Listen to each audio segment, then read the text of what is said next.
விநாயக பொம்மை. விநாயக பொம்மை இன்னைக்கு எத பத்தி பேச போறாங்க? யார பத்தி பேச போறாங்க அப்படின்னு பார்த்தீங்கன்னா, இப்ப ரீசென்ட் டைம்ஸ்ல வந்து ஒரு கல்ச்சர் வந்து பயங்கரமா ஃபயர் ஆயிட்டு இருக்கு. என்ன அப்படின்னா டிவோர்ஸ் கல்ச்சர்.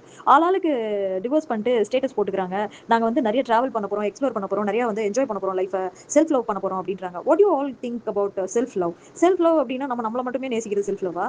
ஆக்சுவலா அப்படி கிடையாது. Self love and self care எப்படி அப்படின்னா, இப்ப ரீசென்ட்டா கூட என்னோட ரிலேஷன் வந்து எனக்கு ஒரு அட்வைஸ் சொன்னாங்க. என்னோட பின்னி ஓகே. அவங்க சொன்னாங்க, "பாப்பா நீ வந்து உன்ன வந்து கேர் பண்ணு. உன்ன பத்தி நீ யோசி" அப்படின்னாங்க. அதுக்கு மீனிங் என்ன அப்படின்னா, காலைல எந்திரிச்சு எல்லாத்துக்கும் அடிச்சு பிடிச்சி எல்லா வேலையும் செஞ்சு முடிச்சு திருப்பியும் ஹவுஸ் ஹோல்ட் ஷோர்ஸே பார்த்துக்கிட்டு அந்த ஒரு வாய் காஃபி அந்த ஒரு வாய் தோசை சாப்பிட்றதுக்குள்ள நம்ம படுற பாடு இருக்கு பார்த்தீங்களா?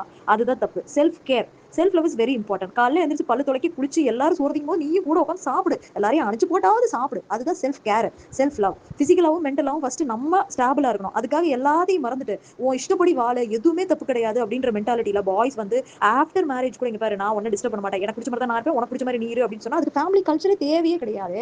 எங்க போச்சு நம்மளோட கலாச்சாரமே புரியல. இன்னைக்கு அவன் செல்ஃப் லவ்ன்ற பேர்ல ஒரு ராங் இன்டென்ஷனலி ஒரு ராங் பாத்ல வந்து போயிட்டு இருக்காங்க. ஒருத்தர் விட்டு கொடுத்து ஒருத்தர் அனுசரணையா இருக்கிறது தான் வந்து செல்ஃப் லவ். அண்ட் ஈஸியா வந்து டிவோர்ஸ் பண்ணிட்டு போயிடுறாங்க. ஆனா அதுக்கடுத்து அவங்களுக்கு ஒரு குழந்தை ஒண்ணு இருக்குல்ல, நாங்க அது சிங்கிள் பேரண்ட் அப்படின்னு சொல்றது இன்னைக்கு ஒரு பெருமையா சொல்லிட்டு இருக்காங்க. சிங்கிள் பேரண்டா நீ அந்த குழந்தைக்கு எல்லாமே கத்து கொடுத்துடலாம், பினான்சியலி எல்லாமே ஸ்ட்ராங்கா இருக்கலாம். ஆனா நீ தனிப்பட்ட முறையில அவங்ககிட்ட போய் கேட்டு பார்த்தனா ஒரு அம்மாவோ அப்பாவோ மிஸ் பண்ணும்போது எவ்வளவு எமோஷனலி அவன் வீக் ஆறான், எவ்வளவு எமோஷனலி அவன் ஹர்ட் ஆகுறான் அப்படிங்கிறது அந்த குழந்தைங்களுக்கு தான் தெரியும். அது கேர்ள் ஆர் பாய் அந்த சைல்டு எப்படி க்ரோ ஆனாலுமே கண்டிப்பா அவங்களுக்கு அந்த ஒரு ஏக்கமும் அந்த ஒரு ஏமாற்றமும் இருக்கத்தான் செய்யும். இதுதான் நம்ம குடும்பம் அப்படின்னு சந்தோஷமா வளர்ந்துட்டு இருக்கும்போது ஆல் டுகெதர் அது ஒரு முட்டை உடந்த மாதிரி உடஞ்சு போச்சுன்னா இஸ் ஆல் கான்.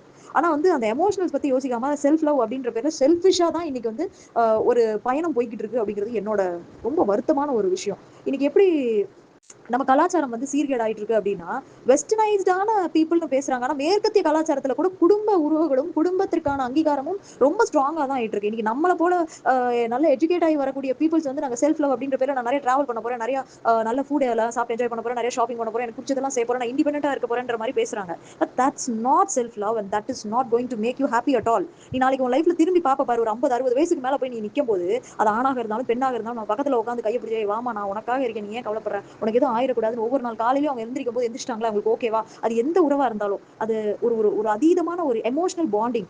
அந்த புரிதல்லாம் இன்னைக்கு வந்து ரொம்ப குறைஞ்சு போயிடுச்சு. அவசர அவசரமா லவ் பண்றாங்க, அவசர அவசரமா கல்யாணம் பண்றாங்க, கிராண்டா பண்றாங்க, நிறைய வரதட்சணை கொடுக்குறாங்க. அப்புறம் நீ அதை செய்யல நான் இதை செய்யல, உனக்கு பிடிக்கல எனக்கு பிடிக்கல, why all this னே புரியல.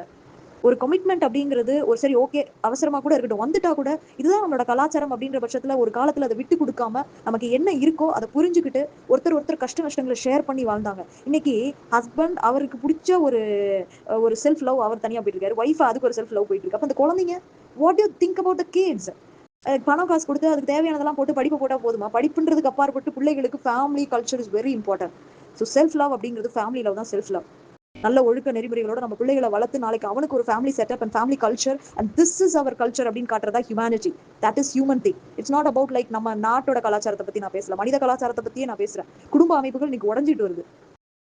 ரொம்ப வருத்தமா இருக்கு. ஒரு தீர்ப்பாயம்ல கூட வந்து என்னன்னா சுதந்திரம் பறிக்கப்படுது திருமணத்துல அப்படின்னா அப்படி கிடையாது. நீங்க ஒருத்தர் விட்டு கொடுத்து போங்க, விட்டு கொடுத்து போனா கெட்டு போவே மாட்டாங்க.